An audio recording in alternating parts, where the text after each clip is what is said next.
Taste the Daily. அண்மை செய்தியை பார்த்துக் கொண்டிருக்கிறோம். 2024 ஆண்டு மக்களவைத் தேர்தலில் யாருடனும் கூட்டணி இல்லை என்று மீண்டும் உறுதி செய்திருக்கிறார் பகுஜன் சமாஜ் தலைவர் மாயாவதி. அண்மை செய்தியை பார்த்துக் கொண்டிருக்கிறோம். ஏற்கனவே 2024 ஆண்டு யாருடனும் கூட்டணி இல்லை என்பதை கூறியிருந்தார். இருந்தும் ஒரு சில சலசலப்புகள் தோன்றியது. இவர் கூட்டணி வைப்பதற்கான வாய்ப்பு இருக்கு என்று அரசியலில் வட்டாரத்தில் பேசப்பட்டது. இந்த நிலையில் 2024 ஆண்டு மக்களவைத் தேர்தலில் தனித்து போட்டியிடுவதில் உறுதியாக இருப்பதாக மாயாவதி திட்டவட்டமாக கூறியிருக்கிறார். கூடுதல் விவரங்களோடு செய்தியாளர் கணபதி இணைந்திருக்கிறார். கணபதி, மீண்டும் இப்படி சொல்லி உறுதிப்படுத்துறதுக்கு என்ன காரணம்? மாயாவதி இந்தியா கூட்டணியில் இணைய வேண்டும் என்பது சமாஜ்வாதி கட்சி மற்றும் காங்கிரஸ் உள்ளிட்ட பல்வேறு கட்சிகளின் விருப்பமாக இருந்தது.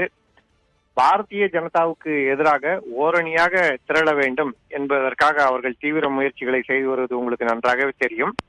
அப்படிப்பட்ட சூழ்நிலையில் உத்தரப்பிரதேசம் அதிக எண்ணிக்கையிலேயே நாட்டிலேயே அதிகமாக 80 மக்களவை தொகுதிகளை கொண்ட மாநிலமாக உள்ளது. அந்த மாநிலத்திலும் பாரதிய ஜனதாவுக்கு எதிராக ஓரணியாக அனைத்து எதிர்க்கட்சிகளும் திரள வேண்டும் என திரைமறைவிலே பேச்சுவார்த்தைகள் நடந்து வந்தன. இத்தகைய சூழ்நிலையில்தான் அப்படி எந்த வாய்ப்பும் இல்லை என்பதை மாயாவதி மீண்டும் வலியுறுத்தியிருக்கிறார். ஆகவே உத்தரப்பிரதேச மாநிலத்திலே மும்முனை போட்டி நடைபெறும் என்பது அவருடைய வலியுறுத்தலாக இருக்கிறது. இதை தவிர அசாவுதீன் ஒவைசியின் மஜ்லிஸ் கட்சியுடன் மாயாவதியின் பகுஜன் சமாஜ்வாதி கட்சி பேச்சுவார்த்தைகள் நடத்தி வருகிறது. ஆகவே அந்த இரண்டு கட்சிகளும் கூட்டணி அமைத்து உத்தரப்பிரதேசத்திலே போட்டியிடுவதற்கான வாய்ப்பு இருக்கிறது. ஒவைசியின் கட்சி இந்தியா கூட்டணியில் இல்லை என்பது நமக்கு நன்றாகவே தெரியும். ஆகவே இந்தியா கூட்டணியில் தற்போது இணையப் போவதில்லை என முடிவு செய்திருக்கும் மாயாவதியும் ஒவைசியும் ஒன்றாக இணைந்து உத்தரப்பிரதேச மாநிலத்திலே 3வது அணியை அமைக்க வாய்ப்பு இருக்கிறது. அப்படி நடைபெற்றால் அது இந்தியா கூட்டணிக்கு பின்னடைவாக இருக்கும். முக்கியமாக சமாஜ்வாதி கட்சி மற்றும் காங்கிரஸ் கட்சிக்கு பின்னடைவாக இருக்கும். இந்தியா கூட்டணி சார்பாக உத்தரப்பிரதேச மாநிலத்திலே பெரும்பாலான தொகுதிகளிலே சமாஜ்வாதி கட்சி மற்றும் காங்கிரஸ் கட்சி போட்டியிட இருக்கின்றன.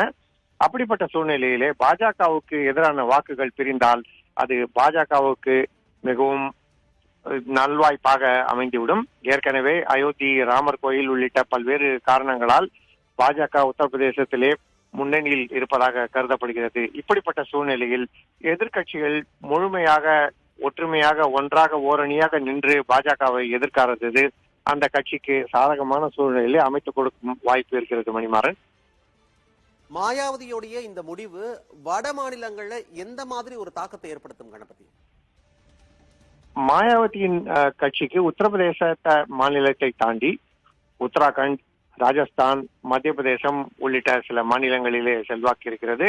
அந்தந்த மாநிலங்களிலே சட்டசபை தேர்தல்களிலும் அந்த கட்சி போட்டியிடுகிறது. ஆனால் மக்களவை தேர்தலிலே இது போன்ற வித்தியாசங்களை எல்லாம் மறந்து அனைத்து கட்சிகளும் ஒன்றாக போட்டியிட வேண்டும் என இந்தியா கூட்டணி விரும்புகிறது.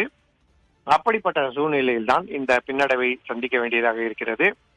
ஆம் ஆத்மி கட்சி உள்ளிட்ட பல்வேறு கட்சிகள் இந்தியா கூட்டணியிலே நாங்கள் உறுதியாக இணைவோம், ஒன்றாக தொகுதி பங்கீடு செய்து போட்டியிடுவோம் என சொல்லியிருப்பது அந்த கூட்டணிக்கு வலிமை சேர்க்கும் விஷயமாக இருக்கும் சூழலில்தான் மாயாவதி இப்படி நான் தனித்து போட்டியிடுவேன் என சொல்லியிருக்கிறார்.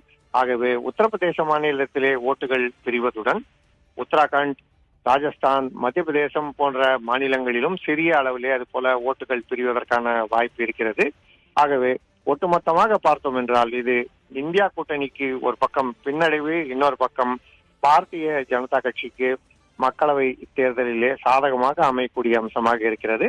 ஆனால் மாயாவதி பிற மாநிலங்களில் போட்டியிடுகிறாரா அல்லது உத்தரப்பிரதேசத்திலே மட்டுமே ஏதேனும் பிற கட்சிகளுடன் கூட்டணி அமைத்து போட்டியிடுவாரா என்பதை பொறுத்தே தாக்கம் எப்படி இருக்கும் என்பது அமையும். மணிமாறன், 2024 ஆண்டு யாருடனும் கூட்டணி இல்லை என்பதில் உறுதியாக இருப்பதாக தெரிவித்திருக்கிறார் மாயாவதி. விவரங்களை கொடுத்தமைக்கு நன்றி கணபதி.